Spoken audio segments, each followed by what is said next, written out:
Yes, चलो झंडे गाड़ने आ गए अपन फिर से। आज फिर झंडे गाड़ने की तैयारियां पूरी अपनी। और चैप्टर था अपना केमिकल काइनेटिक्स। ठीक है, सीख के मैंने बोला था केमिकल काइनेटिक्स। कल अपन ने जो बात करी थी वो बात करी थी कि जनरली एवरेज स्पीड और इंस्टेंटेनियस स्पीड, या बात कर रहे रेट ऑफ रिएक्शन। छोटा मोटा अपन ने इंट्रोडक्शन इस चैप्टर का लिया था। देखो इस चैप्टर में बाकी और मैं आपको अगर बातें बताऊं तो बहुत ही अच्छी अच्छी बातें होंगी। ठीक है, इसमें देखो अपन क्या बात करने वाले हैं। फर्स्ट तो अपन ये देखेंगे कि किस तरीके से रेट ऑफ रिएक्शन फाइंड करते हैं।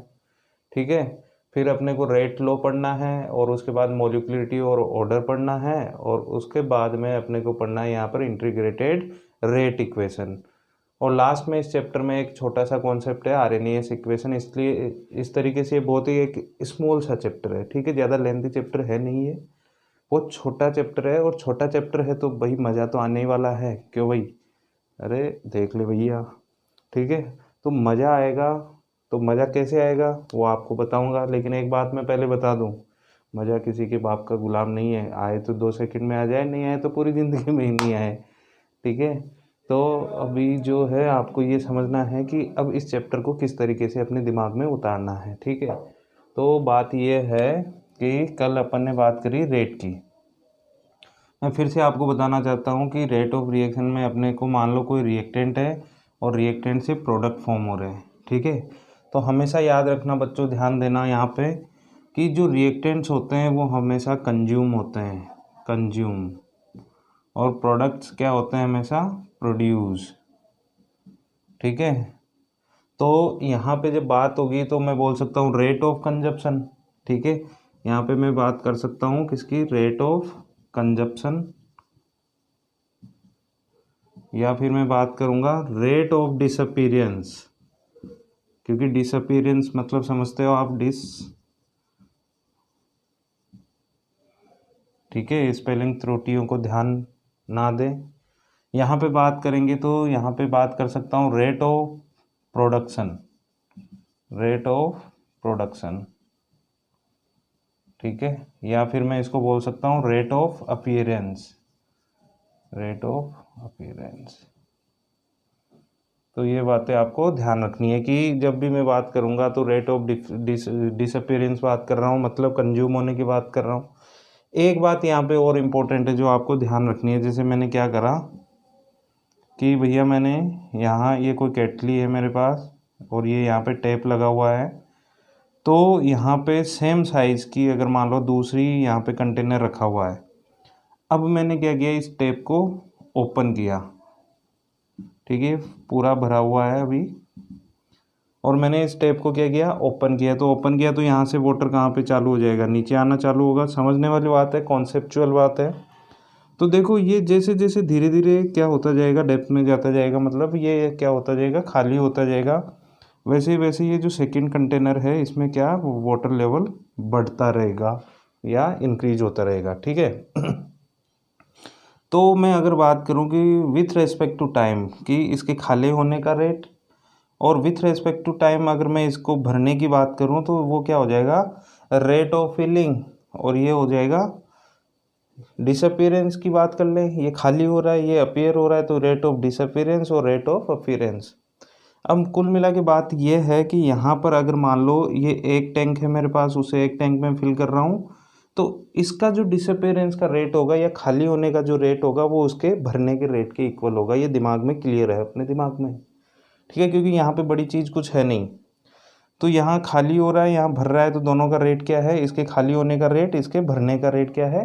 इक्वल है। लेकिन इसी बात को अगर मैं इस तरीके से देखूँ कि यहाँ पर जो है कंटेनर है वो सिंगल है, लेकिन ये 2 कंटेनर को भर रहा है। ठीक है, ये 2 कंटेनर को भर रहा है। ठीक है, तो इसका खाली होने का रेट जो है इन दोनों के भरने के रेट के इक्वल हो जाएगा।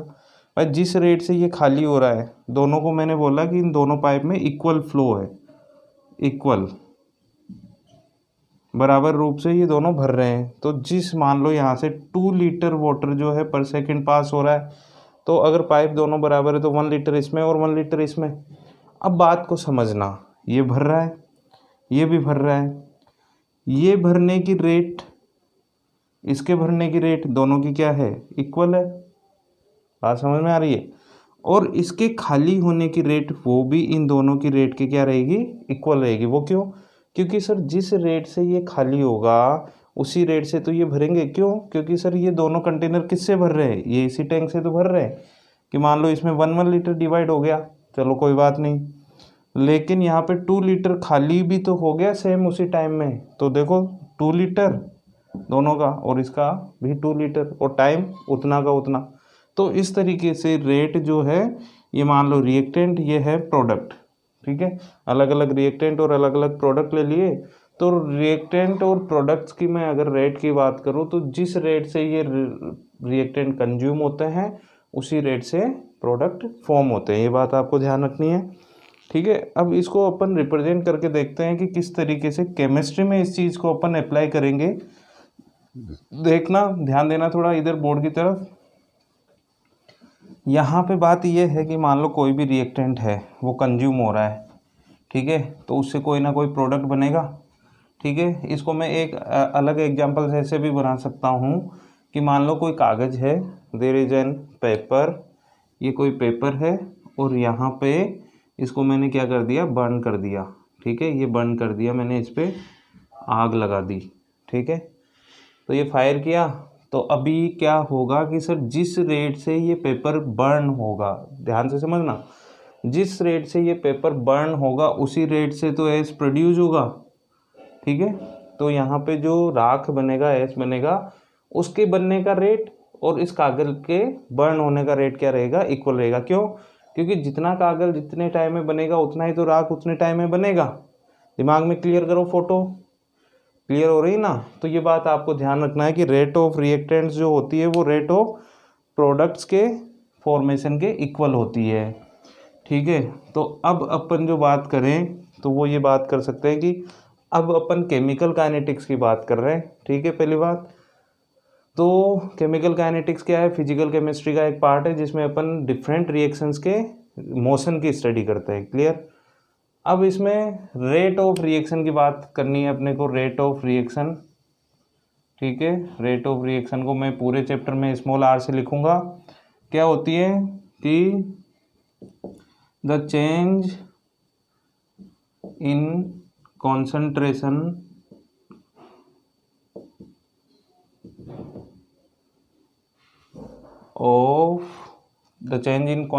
ऑफ रिएक्टेंट्स, ध्यान देना, रिएक्टेंट्स और products with respect to time, ये बड़ी अच्छी बात है, रेस्पेक्ट टू टाइम, ठीक है, is known as rate of reaction, ROR, ठीक है। अब ये जो रेट ऑफ रिएक्शन है, ये बच्चों ध्यान रखना है, ये कभी भी इनिशियल कॉन्सेंट्रेशन पे डिपेंड नहीं करती है कि इनिशियली आपने क्या लिया, वो देखेंगे अभी बाद में। अब मैं बात करता हूँ रिप्रेजेंटेशन ऑफ रेट, रिप्रेजेंटेशन, ये अब जो है बहुत इंपॉर्टेंट बात है, जिसको ये समझ में आ गई, मान लो 2 मार्क्स पक्के, रिप्रेजेंटेशन ऑफ रेट, ठीक है। ये बहुत इम्पोर्टेंट है, हैशटैग, ठीक है। दिमाग में बत्ती जला लो और इसे दिमाग में ऐसे सोचो कि ये बोर्ड पे से आपके दिमाग में आ रहा है, यस आ रहा है ना, अरे इधर देखो आ रहा है ना, हाँ वेरी गुड, शाबाश, मज़े आ गए भैया। तो अभी मैं आपको एक जनरल इक्वेशन लिखता हूँ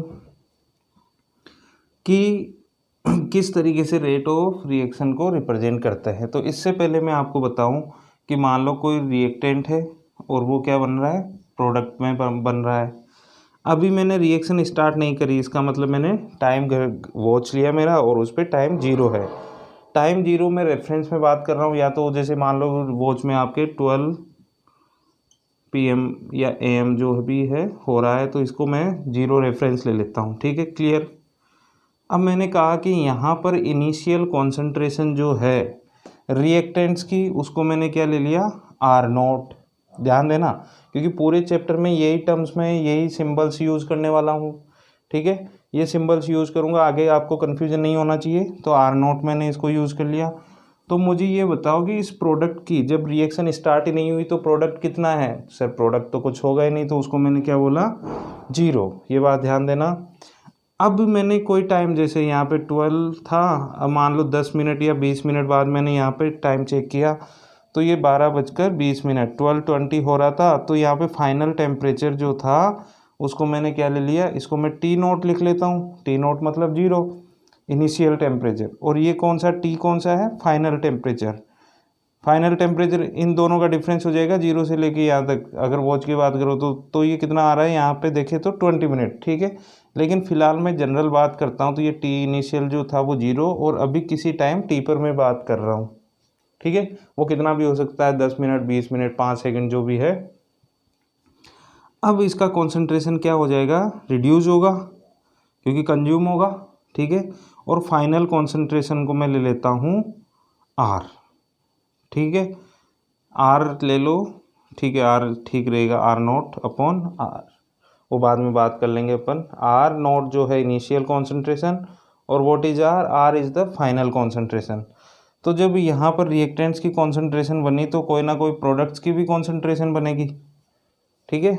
तो ये प्रोडक्ट्स की फाइनल कॉन्सेंट्रेशन, R मतलब इनिशियल कॉन्सेंट्रेशन, P मतलब फाइनल कॉन्सेंट्रेशन। यहाँ पे मैं इसको और लिखूँ अगर कि ये रिएक्टेंट और ये क्या है, प्रोडक्ट, ठीक है। तो आप एक बात मुझे बताओ कि सर यहाँ पर जो है वो क्या है, टाइम में चेंज। तो अगर मैं बात करूँ तो वो तो डेल्टा T आ जाएगा, और वो क्या आ जाएगा, T माइनस T0। तो इसको मैं लिख देता हूँ कि ये तो T0 तो 0 है, तो ये डेल्टा T लिखे या T लिखे एक ही बात है, ठीक है। ये time, this is time taken.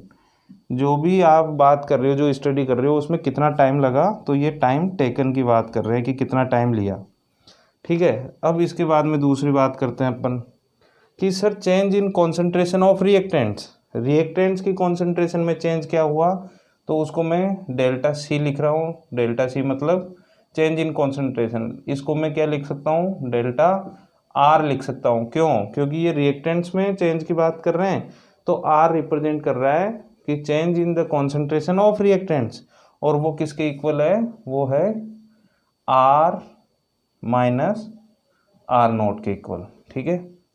ये क्या है, डेल्टा R क्या है, डेल्टा C लिखे या डेल्टा R लिखे, एक ही बात है। कॉन्सेंट्रेशन रिएक्टेंट्स के लिए मैं R सिंबल यूज़ कर रहा हूँ, और इसका मतलब क्या है कि R माइनस R0, ठीक है। Initial minus final, sorry final minus initial concentration, ठीक है। अब अगर मैं बात करूँ change in concentration of products, तो वो भी डेल्टा C, ठीक है। ये प्रोडक्ट, ये रिएक्टेंट्स के लिए, ये प्रोडक्ट्स के लिए, तो इसको मैं लिखूंगा डेल्टा P, क्योंकि मुझे आगे बार में प्रॉब्लम नहीं है, इसलिए मैं, क्योंकि आगे चैप्टर में यही सिंबल्स यूज़ करूंगा, तो अभी दिमाग में इनको यहीं पे क्लियर कर लो, ठीक है। तो वो क्या हो जाएगा, वो हो जाएगा P माइनस P0, ठीक है। P माइनस P0, या वो तो क्या है, 0 है, ठीक है। तो स्पेशली ये दोनों टर्म आपको ध्यान रखनी है, इनकी कोई स्पेशली कोई फिलहाल ज़रूरत आपको नहीं पड़नी पड़ेगी। ये तो मैंने जस्ट इस एग्जांपल से आपको एक्सप्लेन किया है।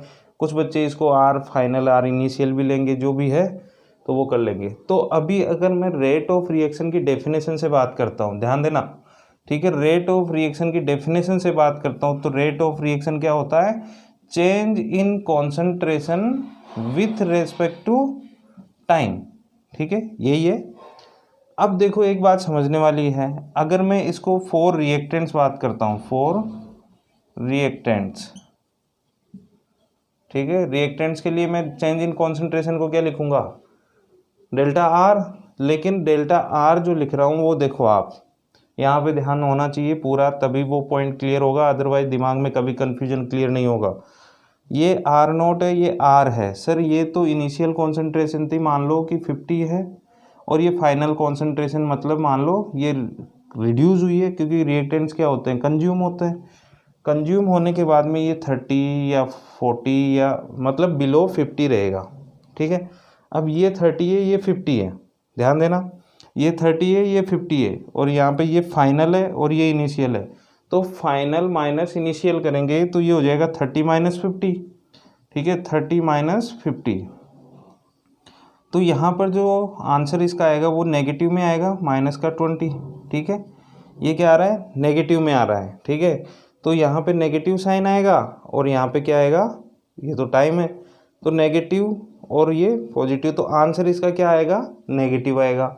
ध्यान से सुनना मेरी बात को, ध्यान से सुनना, मैं फिर बोल रहा हूँ, ध्यान दे लेना अभी, नहीं कुछ भी हो सकता है। मैं फिर यहाँ पे अपनी टैगलाइन ऐड करूँगा कि ये खेल नहीं है बच्चों का, यहाँ तेल निकल जाता है अच्छे अच्छों का, ठीक है ना। तो बेटा ये आर, तो इसका मतलब सर यहाँ पे नेगेटिव आएगा, तो सर ये नेगेटिव आएगा, तो अभी सोचो क्या कभी किसी की स्पीड नेगेटिव हो सकती है, क्या कभी किसी की रेट नेगेटिव हो सकती है, नहीं हो सकती। या तो इंसान दौड़ेगा ही नहीं तो जीरो, या दौड़ेगा तो फिर पॉजिटिव रेट में ही दौड़ेगा। तो रिएक्शन के लिए भी यही होता है कि कभी भी रेट ऑफ रिएक्शन जो होती है वो नेगेटिव नहीं होती है, वो हमेशा क्या होती है, पॉजिटिव होती है। तो पॉजिटिव होने के लिए सर यहाँ पे तो वैल्यू आएगी नेगेटिव, तो फिर क्या ऐसा करें, तो सर यहाँ पे नेगेटिव साइन अपन पहले ही यूज़ कर लेते हैं। तो ये क्या क्या करेगा, यहाँ पे जो नेगेटिव होगा उससे मल्टीप्लाई होके पॉजिटिव बन जाएगा, ठीक है। और अगर प्रोडक्ट्स की बात करेंगे तो वहाँ पे तो फाइनल माइनस इनिशियल मतलब पॉजिटिव आएगा, तो पॉजिटिव आएगा तो यहाँ पे पॉजिटिव, और यहाँ पे क्या आएगा, ये तो पॉजिटिव है तो पॉजिटिव ही रहेगा, तो सर वहाँ पे माइनस की ज़रूरत नहीं पड़ेगी। तो अभी मैं यहाँ पे माइनस और प्लस दोनों साइन लिख रहा हूँ, और अब आपको इनका सिग्निफिकेंट बता रहा हूँ कि कब आपको माइनस लेना है और कब आपको प्लस लेना है। वैसे दिमाग में बत्ती जल गई होगी कि जब रिएक्टेंट्स की कॉन्सेंट्रेशन यहाँ पे लिखनी है तो साइन माइनस लेना है, और जब पॉजिटिव साइन कब लेंगे, जब प्रोडक्ट्स की अपन बात करेंगे। तो रिएक्टेंट्स के लिए मैं रेट ऑफ रिएक्शन को लिखूंगा minus delta C upon delta T, that is equals to minus delta R भी लिखना है इसको, क्योंकि मैं लिख सकता हूँ क्योंकि मेरे पास मार्कर है क्यों लिख सकता हूँ भाई, ठीक है। माइनस साइन का सिग्निफिकेंट क्या है यहाँ पे, सर इसका मतलब सिर्फ इतना है कि यहाँ पे रिएक्टेंट्स के कंसंट्रेशन जो है वो रिड्यूस होती है और रेट कभी नेगेटिव नहीं होती है, इसलिए ये नेगेटिव साइन जो क्या कर रहा है, ये सिर्फ क्या कर रहा है, रेट को पॉजिटिव शो करने के लिए मैंने यूज़ किया है, और इसका कोई मतलब नहीं है। अच्छा अगली बात, अगर मैं 4 प्रोडक्ट्स की बात करता हूँ, 4 प्रोडक्ट्स, तो सिंपल सी बात है कि रेट ऑफ रिएक्शन क्या हो जाएगी, delta C upon delta T, and that is equals to plus का delta P upon delta T, ठीक है। ये बात क्लियर है, सबको क्लियर हो जानी चाहिए, ठीक है ना, ये कोई कन्फ्यूजन नहीं रहना चाहिए। तो ये मैं होप करता हूँ, आशा करता हूँ, उम्मीद करता हूँ ऐसी कि यहाँ तक ये माइंड में आपके सारे पॉइंट्स क्लियर हो गए होंगे, ठीक है। तो इस तरीके से ये बात मैंने करी। अब मैं इसको थोड़ा सा और लिख देता हूँ, ठीक है। अभी जो अपन बात कर रहे हैं, ये कौन सी रेट की बात कर रहे हैं, आप मुझे बताओ ये कौन सी रेट की अपन बात कर रहे हैं। सोचो, दिमाग लगाओ और कमेंट बॉक्स में लिख दो फटाफट कि ये कौन सी रेट है। उसके बाद वीडियो को आप आगे देखना, पॉज करो वीडियो को और इसका जवाब दो। उसके बाद मैं देखूंगा कि कौन कौन जो है इस वीडियो को ध्यान से देख रहा है। देखो, वीडियो स्किप करने से क्या होता है कि दिमाग में चीज़ें क्लियर नहीं होती है और वो कन्फ्यूजन हमेशा ही बना रहेगा, ठीक है। तो मैं नहीं चाहता कि आपके दिमाग में कोई भी कन्फ्यूजन रहे, तो सारे कन्फ्यूजन यहीं पे क्लियर करें, मुझे पता भी चल जाएगा, ठीक है। कमेंट करो, जल्दी करो जल्दी करो, ठीक है। चलो, इसके बाद में मैंने क्या किया कि यहाँ पर रेट जो अभी आई उसको मैंने लिख दिया plus minus delta C by delta T, और मुझे इतना भी पता चल गया कि कब मुझे नेगेटिव लेना है और कब मुझे पॉजिटिव लेना है। अभी यहाँ पर डेल्टा टी यानी कि ये टोटल टाइम जो टेकन है वो बात हो रही है। डेल्टा टी क्या है, बोलो, टाइम टेकन, और ये चेंज इन कॉन्सेंट्रेशन, ठीक है। अब यहाँ पे टाइम जो है वो टोटल टाइम ले रहे हैं, तो आपको कल मैंने लास्ट वीडियो में बताया कि एक एवरेज रेट होती है और एक इंस्टेंटेनियस, तो ये पर्टिकुलर किसी इंस्टेंट की तो बात हो नहीं रही है। इसका मतलब ये अभी जो अपन बात कर रहे हैं, ये बात कर रहे हैं आर एवरेज, मतलब एवरेज रेट ऑफ रिएक्शन का इम्पोर्टेंट फॉर्मूला अपन ने बना दिया बातों ही बातों में, चुटकियों में, ठीक है। अब मुझे बताओ, अगर मैं इंस्टेंटेनियस रेट की बात करता हूँ, ठीक है, तो उसमें तो क्या होता है, टाइम जो पीरियड होता है वो स्मॉल होना चाहिए टोटल टाइम की कंपेरिजन में, ठीक है। तो यहाँ पे मैं इफ़ लिमिट अगर अप्लाई करता हूँ और वो क्या है कि टाइम टेंस टू जीरो, अगर टाइम टेकन जो है वो क्या हो जाए, जीरो हो जाए, मतलब बहुत छोटा टाइम पीरियड हो जाए, तो फिर क्या करेंगे, तो सर स्मॉल से देखो, ये डेल्टा साइन जो होता है ये एक लार्ज चेंज को शो करता है, ध्यान देना, ये डेल्टा जो है एक लार्ज चेंज को शो करता है, और आपने कभी डी भी लिखा हुआ देखा होगा तो वो स्मॉल चेंज को शो करता है, ठीक है। तो अगर मैं यहाँ पे लिखूँ कि आर इंस्टेंटेनियस, तो इसका मतलब क्या है कि प्लस माइनस यहाँ पे delta C by delta T, और यहाँ पर लिमिट क्या है, टाइम टेंस टू जीरो। तो इसी टाइम टेंस टू जीरो को मैं क्या कर सकता हूँ, स्मॉल टाइम है तो स्मॉल टाइम के लिए इसको स्मॉल डिफरेंस ले सकता हूँ, और स्मॉल डिफरेंस को रिप्रेजेंट करने के लिए मैं क्या यूज करूँगा, स्मॉल डी। तो आर इंस्टेंटेनियस को क्या लिखूँगा, plus minus D C upon D T. Very good, शाबाश, ये भी अपना इंस्टेंटेनियस रेट का इम्पोर्टेंट फॉर्मूला आ गया, ठीक है। ये बात क्लियर हो गई यहाँ तक।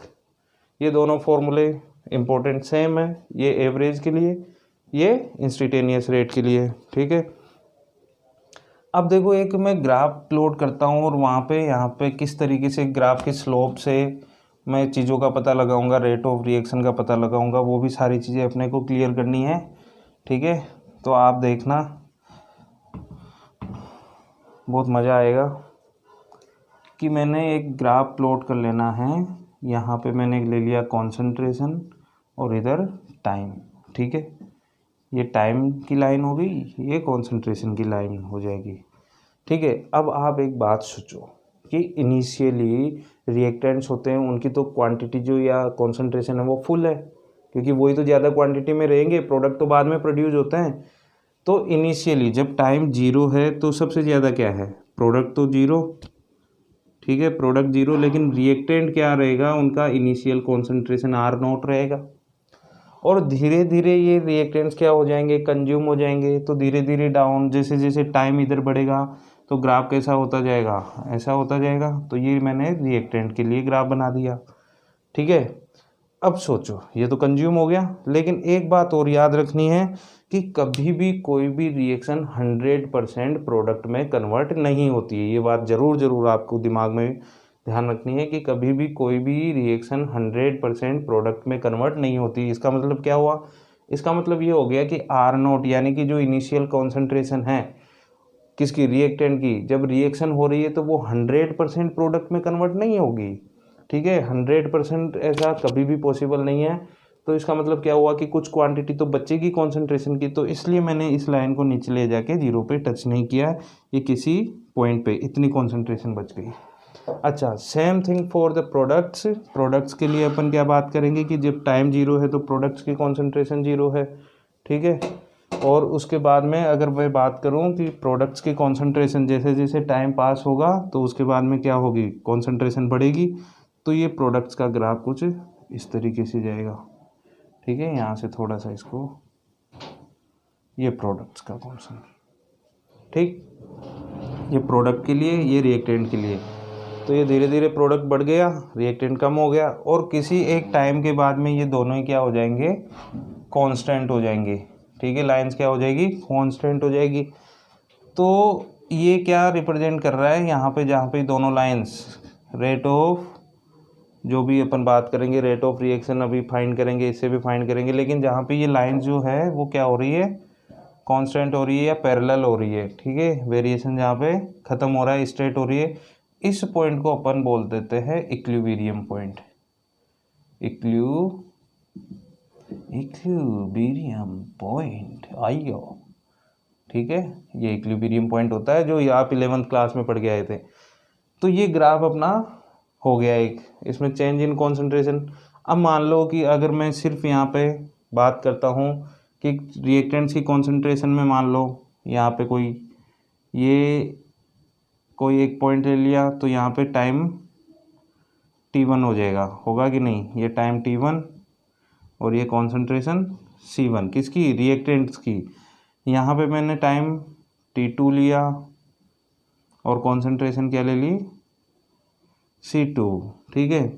तो अगर इस ग्राफ से मुझे रेट ऑफ रिएक्शन पता करना है तो मैं क्या लिखूँगा, देखना ज़रा इधर देखना कि सर यहाँ पे तो रेट ऑफ रिएक्शन जो होता है वो होता है dC/dt, होता है कि नहीं होता है, मतलब change in concentration of reactants. तो रिएक्टेंट्स की कॉन्सेंट्रेशन इनिशियल C1, यहाँ पे माइनस साइन रिएक्टेंट के लिए यूज़ कर रहे हैं तो -C1 -C2, ठीक है, अपॉन में टाइम फाइनल माइनस इनिशियल, तो T2 माइनस, ये कुछ गड़बड़ की है यहाँ पे, ये C2 final minus initial time, क्या हो गया, ये फाइनल पॉइंट हो गया और ये इनिशियल, तो final minus initial C2 minus C1 और टाइम T2 माइनस T1, ठीक है।